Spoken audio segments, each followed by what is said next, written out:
Imagine 1,000 acres of Indiana farmland transformed into a sea of solar panels. Is this the clean energy future that Tippecanoe County needs, or is it a threat to a rural way of life? We're going to talk today about the Rainbow Trout Solar Project controversy and a new countywide solar moratorium and what it all means for us. So the Rainbow Trout Solar Project is a proposed 1,000-acre solar farm out on the western side of Tippecanoe County, backed by a company called Energy. They've promised that they're going to bring renewable energy with some local tax revenue and, of course, jobs. But like a lot of development things, not everyone's on board.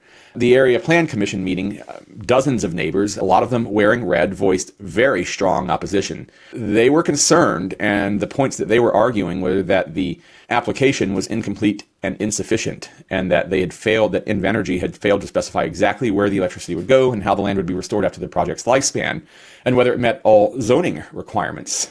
Now, just days before this heated APC meeting, the Board of Commissioners took a drastic step. They passed a 1-year moratorium on new major solar projects to hit pause, review current rules, and make sure the county isn't overwhelmed by large-scale solar before we're ready. One of the commissioners, Tom Murtaugh, explained that the moratorium was about taking a step back and evaluate how solar fits into the county's long-term vision, and talked about concerns about land use, property values, and the need for clear decommissioning plans when solar farms reach the end of their life. And that is one of the requirements of our existing zoning rules and laws.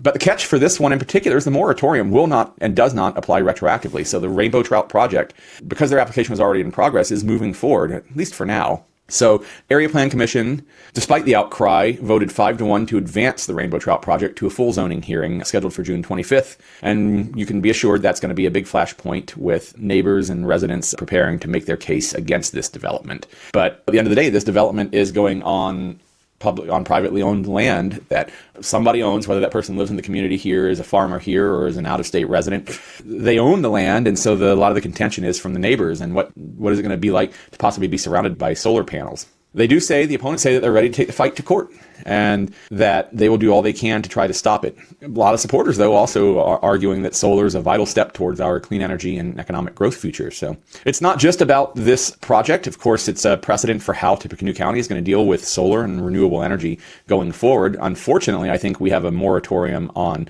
large wind development here in the county. As somebody who would like to rent my land to a turbine, I'm disappointed at that. But what do you think? Should Tippecanoe County hit pause on big solar projects, or should we embrace renewable energy as the plan going forward? Are your voices being heard? Are our voices being heard? Or was this us being drowned out by big business? Let me know your thoughts in the chat or in the comments. This is our community, and this is a place for us to have a voice, and I would encourage you to go to the commissioners meeting and the Area Plan Commission meeting.